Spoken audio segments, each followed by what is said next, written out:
In today's video, I'm going to be breaking down one of my recent projects that I did with Hillsong Church for a campaign that they run every year.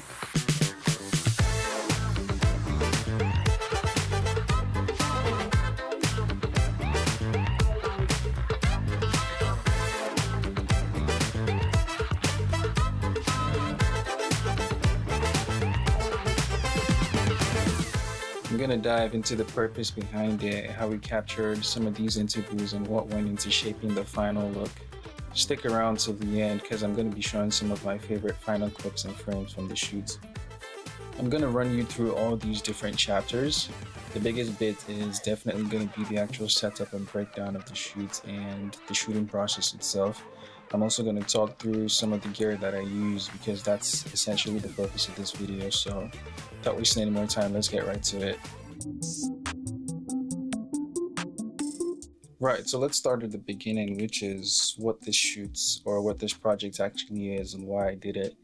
So this campaign is called Heart for the Mission, and it's run by Hillsong Church. It's one of the things that they do every year. It came from a buddy of mine who's part of the creative team at the church. They really wanted to capture something that, showcases the heart behind the community and also dives deeper into the impact that they're making both locally and globally. And so he asked me to come on board the project and gave me a bit of detail about what it was about, and I was more than happy to come on board. I've always really been drawn to stories that have a certain weight behind them, and this campaign had exactly that. It was gonna let me capture the authenticity and the heart behind everything that goes into what it is that they do and how they're trying to make a difference in the community. So let's dive a bit more into the approach that I took.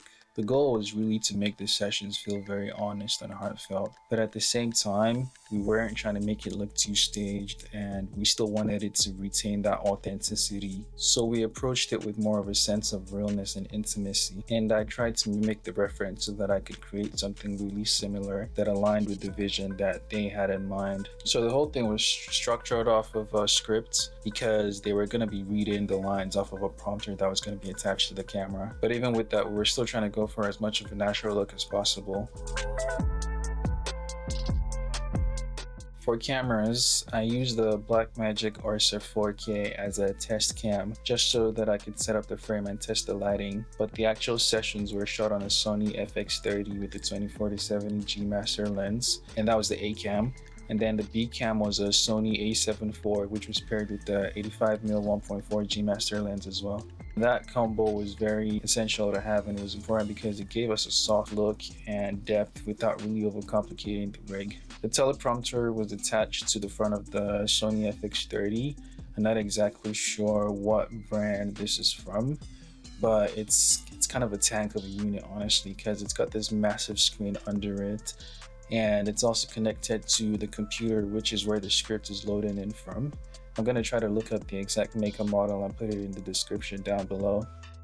So upon getting to the location, I really started out by scoping out the room and seeing where I wanted my frame to be. And I was just arranging things around the space just so that it looked good on camera. It was a good thing that I had my Hollyland Pyro transmitter with me, and I hooked it up to the camera so that I could preview the live picture through the HollyView app on the iPad. Once I felt like I had a good enough frame, then I went ahead to set up my lights. Now, I'm not gonna lie, I went a bit crazy with the lighting, which in hindsight might not have been the greatest of ideas. You'll see what I mean in a second. So I wanted to go with the book light because that was going to give a really soft and natural look that I was going for.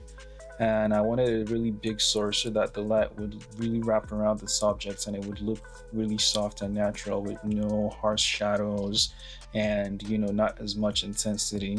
So I made use of the Manfrotto scrim. It's the large pro scrim, and it's about 6.5 by 6.5, I think.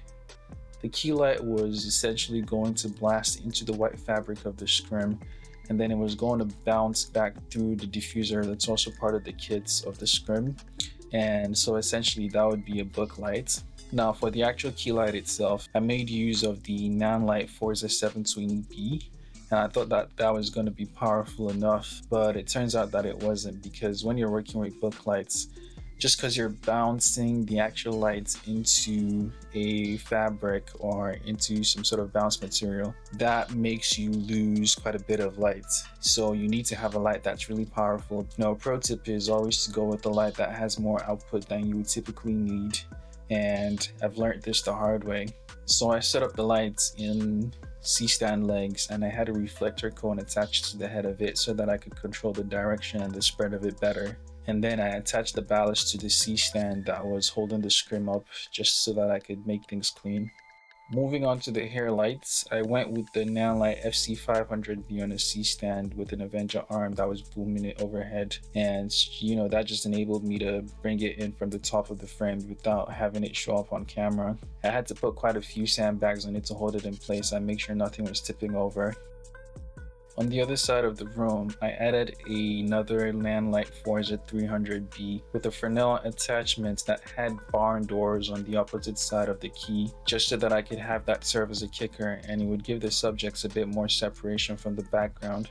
I wanted it to pop off the couch just a little bit right around the edges because it was a harsh light source, and this is really perfect for that, so I didn't want it to look too intense. I just wanted it to feel quite natural. Once I set all these lights in place, I went back into the actual frame to see how they were hitting and just showed that I could dial in the lights individually. So I'm using the NanLink app on my phone here just to control all the lights individually and so that I can set them where I feel like would be ideal. I had to test this out again later though, because all the talents that was going to be in front of camera were a lot more light skinned than I was. So this was essentially just to get a good baseline and a starting point. I exposed the camera for the outside lights because it was really bright outside. It was a very sunny day, and so I had to use quite a few stops of ND. Now this is where I ran into a little bit of an issue with the key light.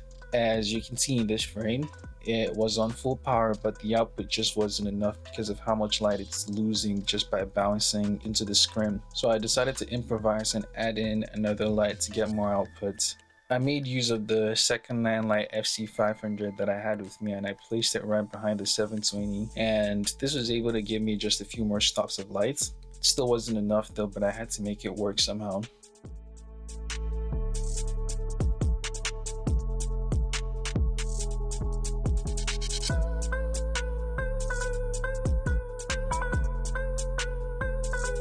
All the scenes were shot in the same location and configuration. I would have really loved to switch things up and use different setups, but we were pressed for time, and so we had to stick with the same one. In post, I leaned into some of those warm golden tones to complement the emotional tone of the interviews. The grade was done in DaVinci Resolve using a base LUT that I built for the project and a few custom tweaks here and there to lift the skin tones and also preserve the shadows. I also really wanted to highlight the warmth of the couch, so I messed with that a little bit, and the background had a nice cool and bluish contrast that made the whole scene blend in much better. I think all in all, this whole project just really reminded me of why it is that I love what I do, and that's really just capturing the essence behind stories like these and just telling them from my perspective as a visual storyteller as well. And I just love experiencing these kind of things with people who really care deeply about the messages that they're sharing. One of my biggest takeaways from this whole experience is to really just always test things out and try them out before you go ahead and implement them on set. And always have backups, just because you never know what could go wrong or what couldn't work. Something could stop working, so always have a solid backup plan and just always have extra pieces of gear that you could always fall back to, because you never know when they're gonna come in handy. Anyways, thanks for watching, guys. If you enjoyed this video, make sure to leave a like and comment down below on what your favorite part of the setup was, and if there's things that you would have did differently, and just tips and tricks here and there to improve situations like this. And if you want to see more breakdowns like this too, just let me know, and I'm gonna do my best to try to bring you along and set with me on most of the projects that I have coming up in the future. So yeah, stick around and I'll see you in the next one. Thanks for watching. Later.